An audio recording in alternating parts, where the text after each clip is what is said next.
नमस्कार, आप देख रहे हैं अमर उजाला। मैं सृष्टि आपके लिए लाई हूँ उत्तराखंड की बड़ी खबरें। उत्तराखंड में त्रिस्तरीय पंचायत चुनाव की प्रक्रिया शुरू हो गई है। चुनाव आयोग ने 19 जून को आरक्षण प्रक्रिया पूरी की। नामांकन 25 से 28 जून तक होगा, जबकि मतदान 10 और 15 जुलाई को होगा। 4.5 लाख नए मतदाता इस बार मतदान करेंगे। चुनाव की पूरी प्रक्रिया की मतगणना 19 जुलाई को होगी। मानसून की दस्तक के साथ केदारनाथ, बद्रीनाथ और हेमकुंड साहिब के लिए हेली सेवाएं रोक दी गई हैं। 22 जून से आगे की यात्रा के लिए ऑनलाइन बुकिंग नहीं होगी। डीजीसीए ने मौसम की चुनौतियों को देखते हुए हेलीकॉप्टर संचालन की अनुमति नहीं दी। सेवाएं 15 सितंबर के बाद फिर से शुरू होंगी। यूपीसीएल ने बकाया बिलों के लिए हर 3 माह में ऑडिट शुरू करने का फैसला किया है। प्रबंध निदेशक अनिल कुमार के अनुसार सभी विद्युत वितरण मंडलों में नोडल और सहनोडल अधिकारियों का नामांकन किया गया है। ये अधिकारी 3 माह में लंबित बिलों का प्रीडिट सुनिश्चित करेंगे। मुख्यमंत्री पुष्कर सिंह धामी ने कर्णप्रयाग में 800 से अधिक लोगों के साथ योग दिवस मनाया। इस अवसर पर उन्होंने उत्तराखंड की योग नीति का अनावरण किया। सीएम ने बच्चों से मुलाकात कर योग के प्रति उनके उत्साह की सराहना की और योग को दैनिक जीवन में शामिल करने का आग्रह किया। उत्तराखंड की इलेक्ट्रिक वाहन नीति अगले महीने जारी हो सकती है। उद्योग विभाग ने मसौदा तैयार किया है और विभागों से सुझावों का इंतजार है। नीति में विनिर्माण, खरीद प्रतिबद्धता, नागरिक प्रोत्साहन और चार्जिंग इंफ्रास्ट्रक्चर जैसे प्रमुख पहलू शामिल हैं। नैनीताल हाईकोर्ट ने चारधाम यात्रा के दौरान हेलीकॉप्टर हादसों का स्वतः संज्ञान लेते हुए राज्य सरकार से जवाब मांगा है। कोर्ट ने सुरक्षा सुनिश्चित करने के लिए ठोस नीति बनाने का निर्देश दिया है, जिससे भविष्य में ऐसी घटनाएं न हों।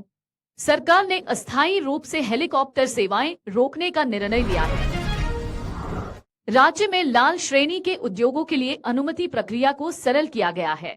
प्रदूषण नियंत्रण बोर्ड ने सैद्धांतिक अनुमति की समय सीमा 60 से 45 दिन और पूर्ण अनुमति की अवधि 120 से 90 दिन कर दी है। अब उद्योगों को कार्यालय में जाने की आवश्यकता नहीं होगी, जिससे पारदर्शिता बढ़ेगी।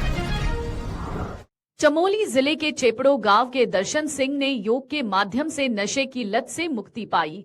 2 साल में उन्होंने न केवल अपनी लत छोड़ी, बल्कि गांव के 5 अन्य लोगों को भी योग सिखाकर नशा मुक्त किया। अब वे योग का प्रचार कर रहे हैं और इसे स्वरोजगार का जरिया बना चुके हैं। भराड़ीसैंण में अंतर्राष्ट्रीय योग दिवस के कार्यक्रम में 8 देशों के राजदूत और उच्चायुक्त पहुंचे। पारंपरिक छोलिया नृत्य और संगीत के साथ उनका स्वागत किया गया। सीएम धामी ने अतिथियों को सम्मानित किया। विदेशी मेहमानों ने उत्तराखंड की सुंदरता को सराहा और फोटो खिंचवाए। उत्तराखंड में राज्यपाल गुरमीत सिंह ने राष्ट्रपति द्रौपदी मुर्मू को जन्मदिन की बधाई दी। उन्होंने उनके जीवन को समर्पण और सशक्तिकरण का प्रतीक बताया।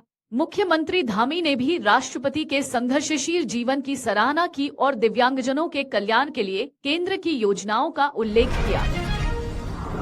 केदारनाथ में हेलीकॉप्टर सेवा छठे दिन भी स्थगित है। 6 कंपनियों के हेलीकॉप्टरों ने उड़ान नहीं भरी, जिससे 5400 से अधिक यात्रियों के टिकट रद्द हुए हैं। मौसम में बदलाव के कारण सेवाएं प्रभावित है। सभी कंपनियां 22 जून को लौटेंगी, जबकि दूसरा चरण 15 सितंबर से शुरू होगा। इंदिरा गांधी राष्ट्रीय मुक्त विश्वविद्यालय ने हिंदी में मास्टर ऑफ बिजनेस एडमिनिस्ट्रेशन कार्यक्रम शुरू किया है। यह पहल छात्रों को उनकी मातृभाषा में व्यावसायिक शिक्षा प्रदान करने के लिए की गई है। जल्द ही उड़िया में भी पाठ्यक्रम उपलब्ध होगा। साथ ही अन्य भाषाओं में भी एमबीए की पढ़ाई का विस्तार किया जाएगा। राज्य सरकार ने औद्योगिक संगठनों के साथ एमओयू पर हस्ताक्षर किए हैं। ताज समूह कुमाऊं विवि में कौशल विकास केंद्र खोलेगा, जबकि टाटा, महिंद्रा और हीरो समूह आईटीआई छात्रों को प्रशिक्षण देंगे। इससे छात्रों को रोजगार के अधिक अवसर मिलेंगे। अगर आप ये वीडियो YouTube पर देख रहे हैं तो हमारे चैनल को सब्सक्राइब करें और बेल आइकन को दबाना ना भूलें। अगर आप Facebook पर ये वीडियो देख रहे हैं तो हमारे पेज को लाइक करें।